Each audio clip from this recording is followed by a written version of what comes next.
We wasted water on Friday. We destroyed environment on Tuesday. Now they're coming on a Wednesday.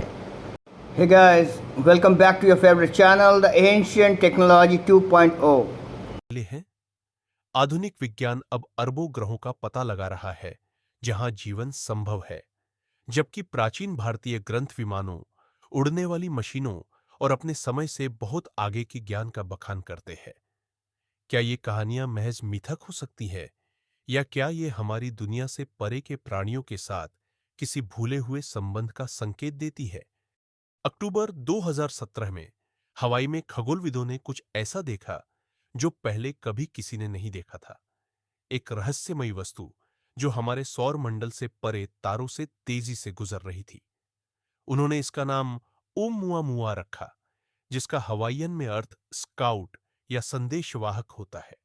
हमारे द्वारा ज्ञात किसी भी क्षुद्र ग्रह या धूमकेतु के विपरीत इसका आकार अजीब था, सिगार और पैनकेक के बीच का, 400 मीटर तक लंबा। यह सूर्य के गुरुत्वाकर्षण से बंधा नहीं था, लगभग 87 किलोमीटर प्रति सेकंड की रफ्तार से गुजर रहा था। इससे भी अजीब बात यह थी कि यह तेजी से बढ़ रहा था, मानो किसी अदृश्य शक्ति द्वारा धकेला जा रहा हो, लेकिन इसकी कोई धूमकेतु जैसी पूंछ नहीं दिख रही थी। क्या यह किसी बिखरी हुई दुनिया का एक अनोखा टुकड़ा था, एक नए तरह का अंतरतारकीय धूमकेतु, या कुछ और भी रहस्यमय? इसकी उत्पत्ति चाहे जो भी हो, ओमुआमुआ ने एक बात साबित कर दी। हम अलग थलग नहीं हैं। दूसरे तारामंडलों से आने वाले आगंतुक हमारे ब्रह्मांडीय पड़ोस से गुजरते हैं, और यह पहली बार था जब हमने ऐसा देखा था। अगस्त 2019 में गेनाडी बोरिसोव नाम के एक शौकिया खगोल शास्त्री ने अपनी घर में बनी दूरबीन को आकाश की ओर मोड़ा और इतिहास उन्होंने एक नाजुक पूंछ वाली चमकती हुई वस्तु की खोज की जो हमारे सौर मंडल से गुजर रही थी।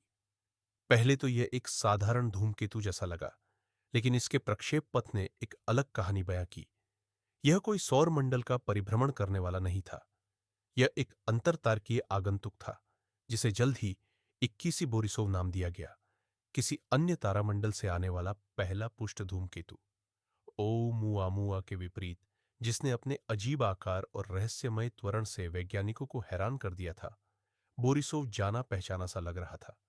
इसमें एक चमकीला कोमा, धूल और गैस की एक पूंछ और लगभग 1 किलोमीटर चौड़ा एक नाभिक था। लेकिन जो चीज इसे असाधारण बनाती थी, वह थी इसकी उत्पत्ति। स्पेक्ट्रा ने साइनाइड गैस, पानी और धूल का खुलासा किया, जिससे पता चला कि दूसरे तारों के आसपास बनने वाले धूमकेतु आश्चर्यजनक रूप से हमारे अपने जैसे ही दिख सकते हैं, फिर भी सूक्ष्म अंतरों के साथ जो दूरस्थ ग्रहों के अनोखे रसायन विज्ञान का संकेत देते हैं। 2020 की शुरुआत तक 2 बोरिसोव धुंधला होकर अंतरतारकीय अंतरिक्ष के अंधेरे में वापस चला गया था। लेकिन जिस संक्षिप्त समय के लिए यह हमारे आसपास से गुजरा, उसने हमें एक अनमोल तोहफा दिया।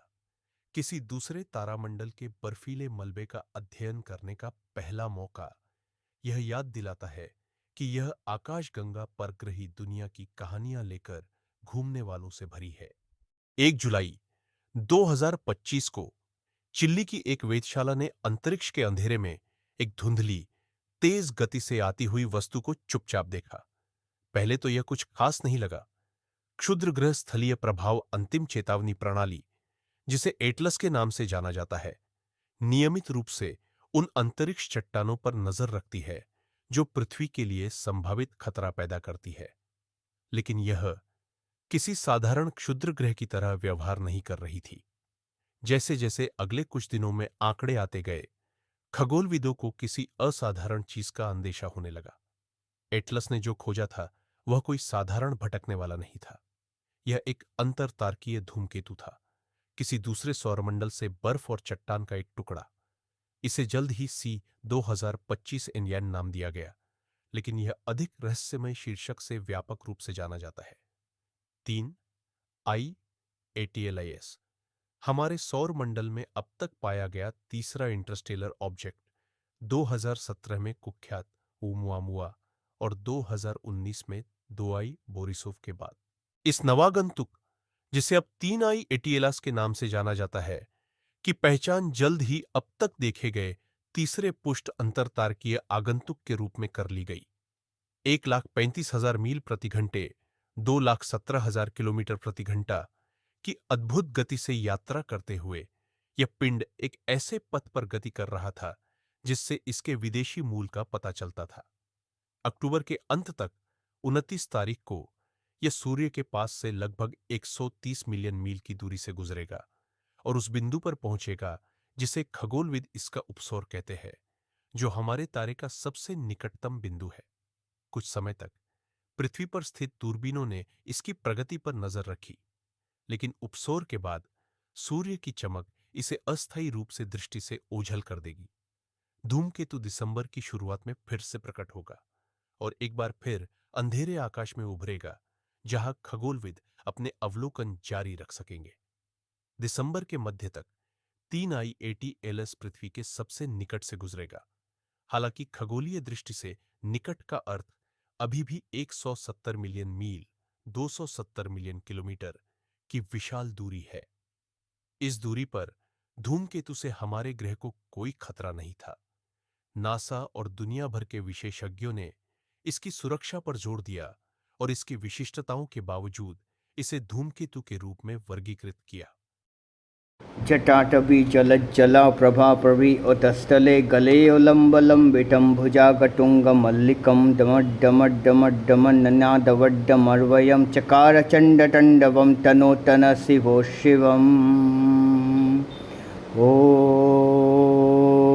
नमः शिवाय।